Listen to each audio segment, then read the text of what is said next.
Hey YouTube, TONEWOOD special. The Carlton amp is still working. Yeah, I don't really know what's up with it. I replaced I took it to bits and fixed the two volume controls, which was always a problem, and then it seemed to have this thing where it's almost like it's blocked. So it sounds like, you know, it's like if you imagine like if it's like the sound is like water. Yeah, it's kind of like, it's almost like you have to push it hard and you batter it and then suddenly it comes to life. It seems, and I'm wondering if, I don't know if it's capacitors needing charged or I don't know, something like that, but it's basically been on for a while. So I've been playing my, this is, as I said, TONEWOOD special. This has got the most amazing TONEWOOD amp enclosure and basket weave front. And this is swamp ash and ebony and the most ridiculous flame maple.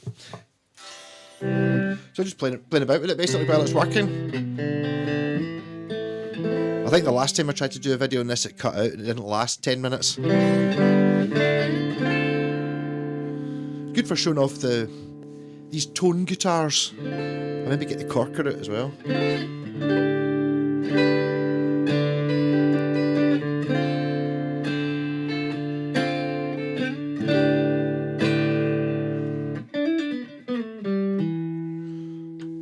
Bit of the humbucker, bit of volume, quite loud.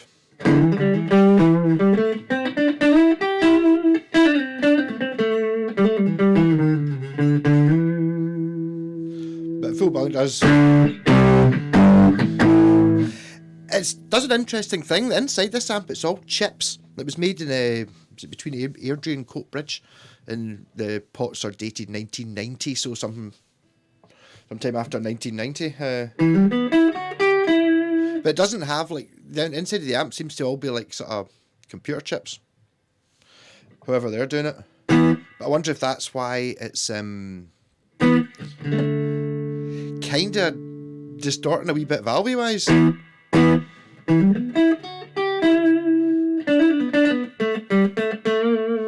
It's got an Accutronic string reverb tank in it as well.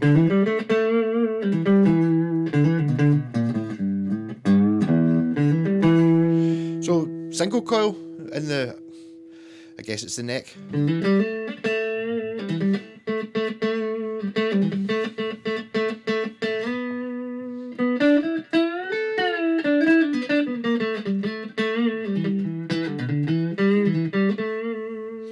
Middle position, which is humbucker and single coil.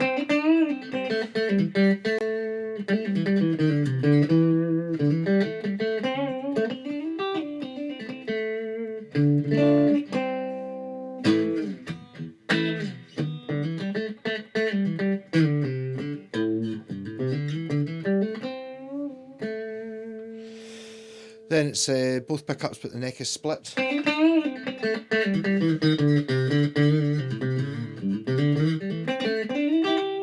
Then the bridge, which is very close. It is actually a stacked humbucker, but it's very close to the saddles.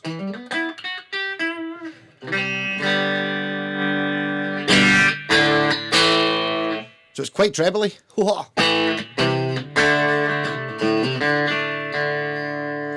But I think I'm getting old. I'm starting playing clean and almost jazzy, perhaps you could say. Only people who don't like jazz. Anybody who like jazz say it's not jazzy, of course not.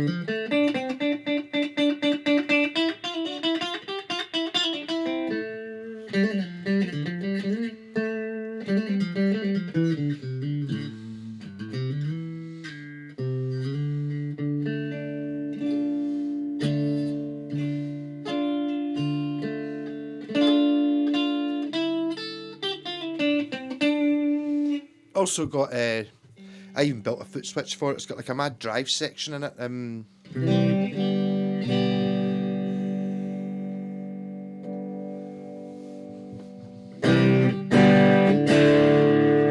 Which isn't bad for a solid state low drive sound. But it responds quite well to, maybe not exactly the same as a valve amp, But you see, sort of clean.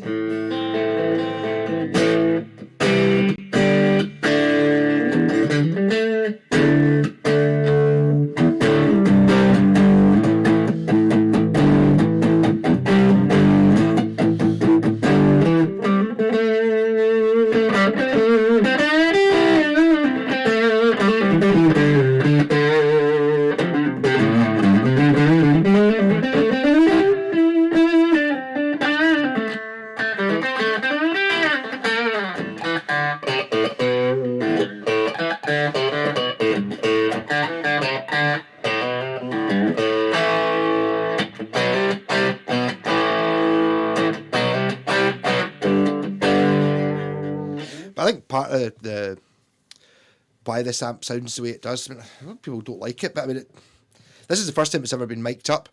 Obviously, I just stuck a mic in front of it while it's working. I'd love to get it working, and that's one of the reasons it's not been in here. See the big bass amp's gone. See, because it's winter, I reckon the big bass amp was stopping that radiator heating up in here. So it's back through next door. Not decided what to fill this chasm for. Maybe actually have some floor space. But I'd like to have this amp back on the go because it just looks amazing. Reminds me of when I was growing up, Mum and Dad's kitchen. We had a kitchen worktop, and it had sort of seats that were made like that, basket weave, panelled high chair sort of things.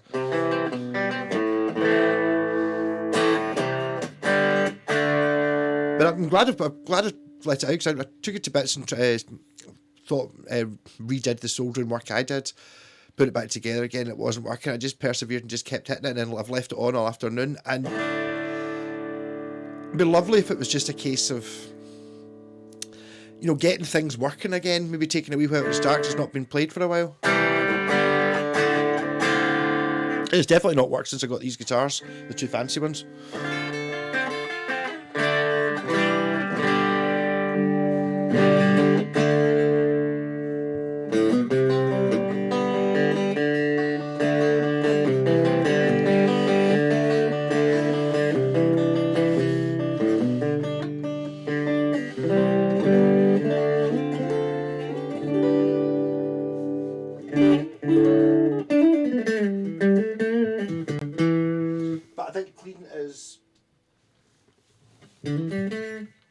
Where this is at.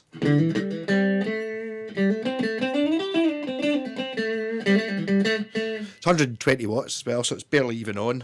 But it's actually, maybe because it's not valve, it actually works when it's not properly driven.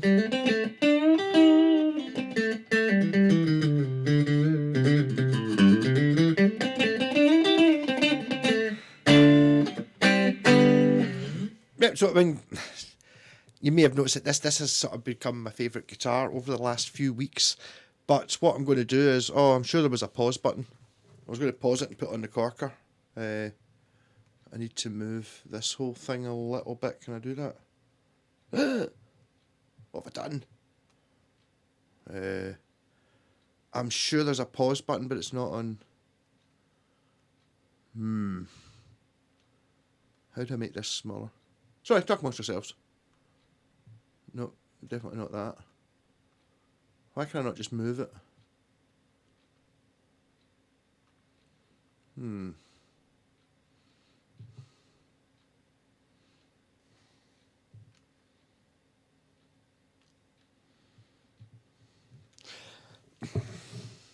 What are the chances the corker's going to be in tune?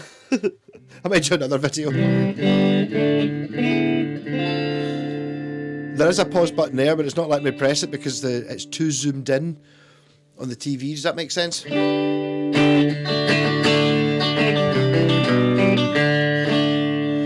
It's got so much power. I mean, just before this thing... I can't even see the timer either. So this could be 5 minutes, could be 10 minutes in. But check out the width on this. If I put this at an angle, can you see the... Yeah, that falling over. Look at the width and the speaker on the back. Jesus, fucking... Look at the magnet on that, baby. It weighs an absolute ton. Like the heaviest amp in the universe. But I don't know how much of that's just the cabinet, or how much of that you actually heard, since I wasn't going into the thing. What are the chances of the corker being kind of in tune?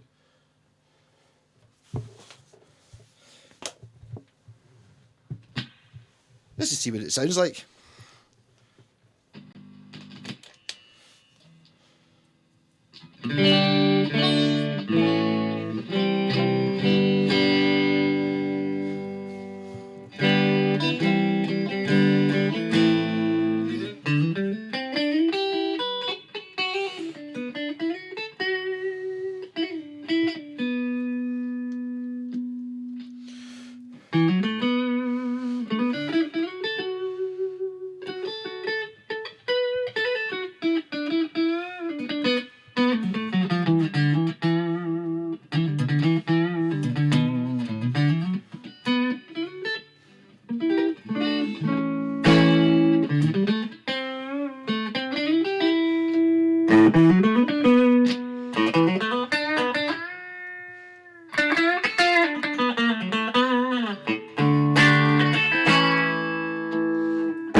I'm going to have to tune it.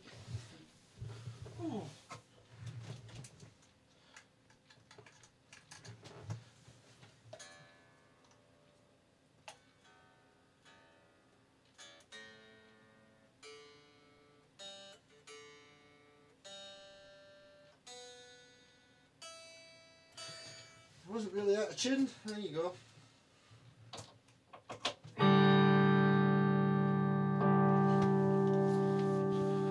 Bit of the rock sound.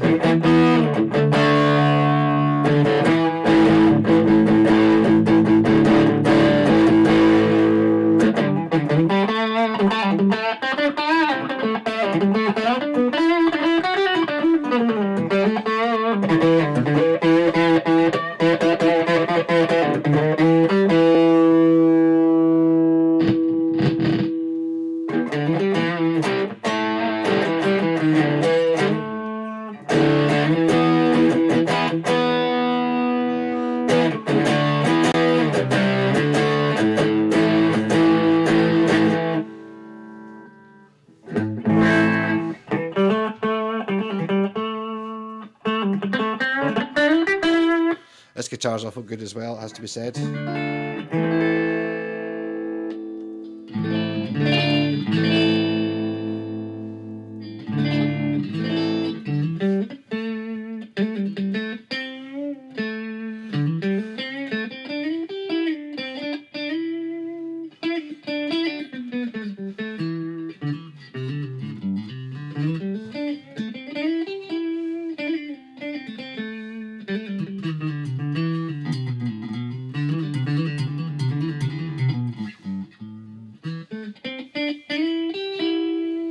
Does anyone else have one of these amps? I did see there's a couple of forum posts kicking about with them. The normal version of it is kind of just in a sort of, well, the one I saw was in a pretty scabby looking black Tolex, kind of just looked like any sort of PA equipment that got made in Britain in the 90s or the 80s. But someone commented somewhere that they paid an extra 250 quid for the wooden case, like the cabinet that it's in. I think the basket weave front was also like a 50 quid extra. And these amps were apparently a guy made them because he couldn't afford an amp. He just made it because it's they're a completely different type of amp from most. I kind of made it using chips somehow, and apparently they were meant to be great. Everyone loved them, and they were doing really well. These solid state ones, and then everybody was like, "Oh, you to do valve amps." So they did an amp called the Camel, and apparently although it looked very similar to that, I think it's even got the same control panel. They were just fraught with problems and never worked, and it was so it kind of dragged the, because you couldn't sell it. What you're doing, selling expensive amps in their solid state. No, you can't do that. But it does sound incredibly expensive. It's so direct sounding. It really pure super hi-fi.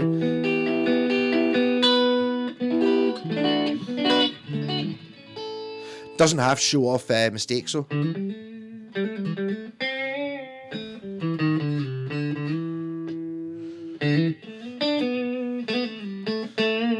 It's really got that sparkle, doesn't it?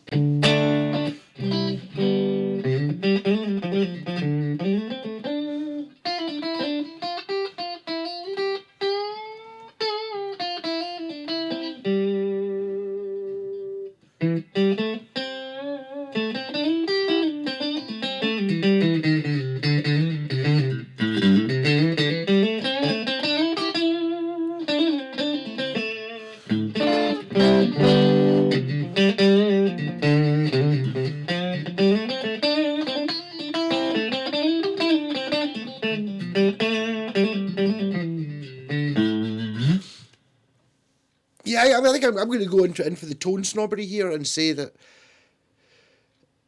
I think a more expensive premium guitar with more expensive pickups in it is probably more noticeable on an amp such as the Carlton there than if I was playing, a Squire or something like that. You would be able to tell the difference more. It's very, very hi-fi, but not in a bad way. It just seems to let everything through. It's like all the frequencies, have them all. But it's got an EQ and stuff on it, but I'm not touching them because all the parts are scratchy, apart from the ones I totally took to bits and fixed, being the two that you need, which is clean volume and master volume, both of which are about 2 just now.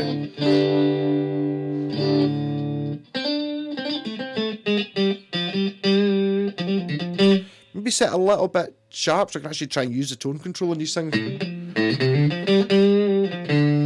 Does the tone control work on this guitar? Does, yeah.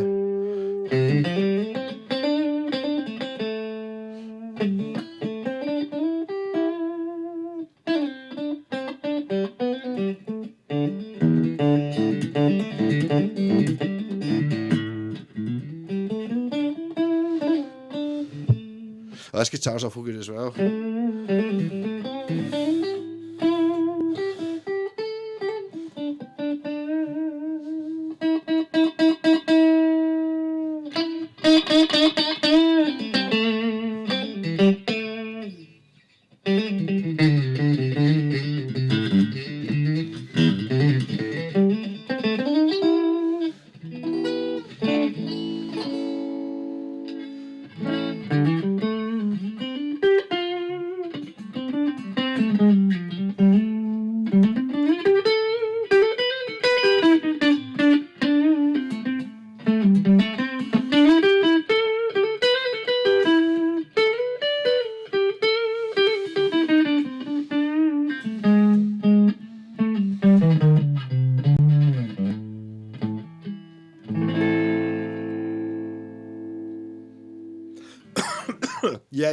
Yeah. This guitar is. We're all about the TONEWOODs. I mean, if I could get basket weave pickup covers for this, I think looks wise, this probably goes better with the amp. The thing about the amp is though, when I saw it, I first thought it was just sort of Gumtree and or was it Facebook Marketplace, whatever one it was. I just sort of thought, oh, it's like a Mesa Boogie copy. I didn't realise it was made in Scotland. But it's kind of like there are, when you look at the Mesa Boogies that are made out of Tonewood and stuff, they're quite a bit shinier and more expensive looking than that, which kind of looks like it was made in Coatbridge in the early 90s. And very much the on and off switch is very much from a Puggy, an arcade machine. In fact, most of the parts are probably from something like an arcade machine. The speaker's an H&H 120 watt, massive magnet thing.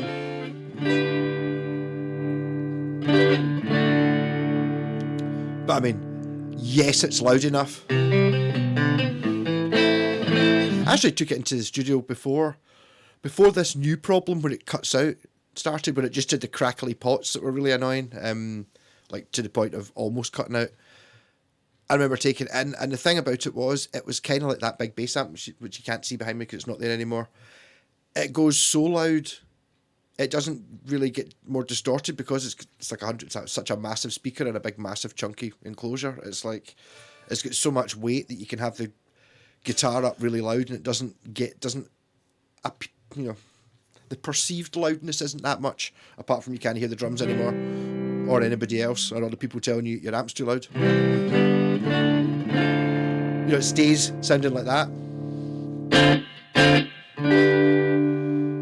And it seems to have a bigger dynamic range than most.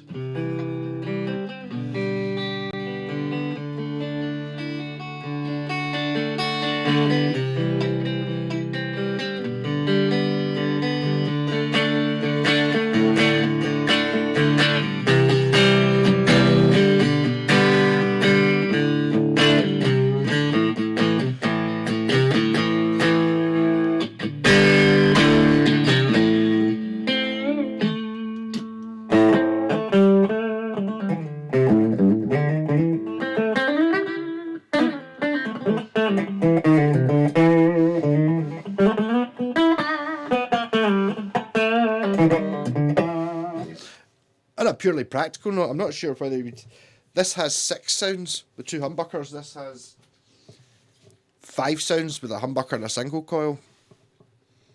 I don't know which layout I would have. Again, the reason I didn't have this layout again on that is because I've already got this layout. So if I was to get someone was to build me another custom built guitar, or I was going to do it myself, it's likely it wouldn't have either this layout or that layout. I wonder how long this will work for. I'm going to end up bringing it back through and then it'll just never work again.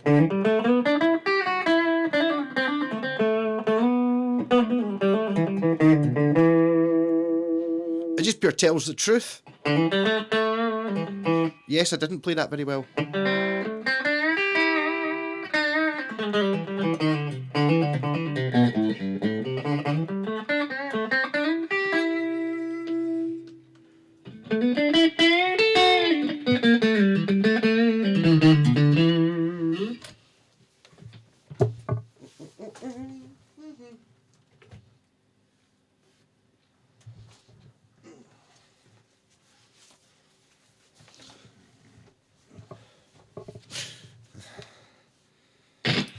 Kracken's a good bit lighter.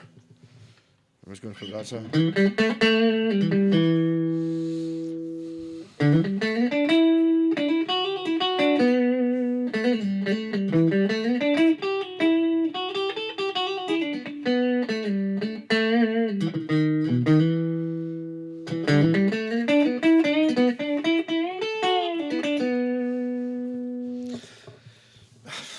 This is a telly. That's a Strat, I think. I also feel that the biggest difference I've noticed, to be honest, is this one's much lower than that one. Maybe this one should be a wee bit higher, or that one should be a wee bit lower. Don't know.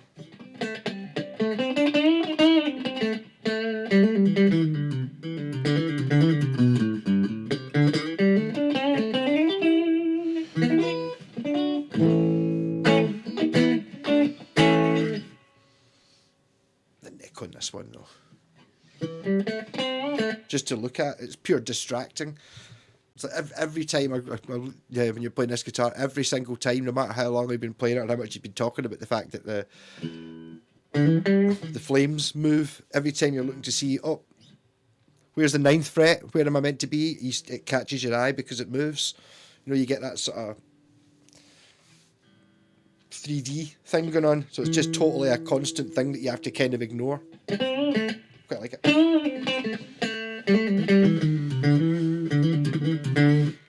It's like you're shredding so fast. There's flames coming out the back of the fretboard.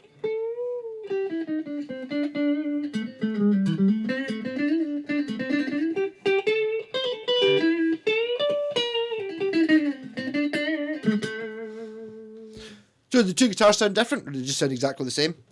Was I playing them different? I don't think so. Does ebony, what's this? Ebony, super flame maple, and